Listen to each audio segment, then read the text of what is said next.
খ্রিস্টান ধর্মের সর্বোচ্চ ধর্মগুরু পোপ ফ্রান্সিস ৮৮ বছর বয়সে মারা গেছেন। মৃত্যুর আগের দিন ইস্টার সানডে উপলক্ষে পোপ ফ্রান্সিস শান্তির বার্তা দিয়েছেন।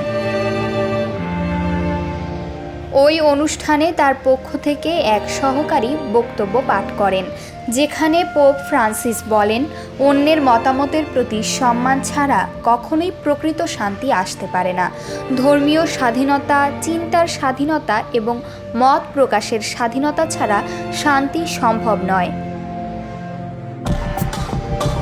তার শেষ ভাষণে বিশেষ করে গাজা এর খ্রিস্টান জনগোষ্ঠীর কথা স্মরণ করেন।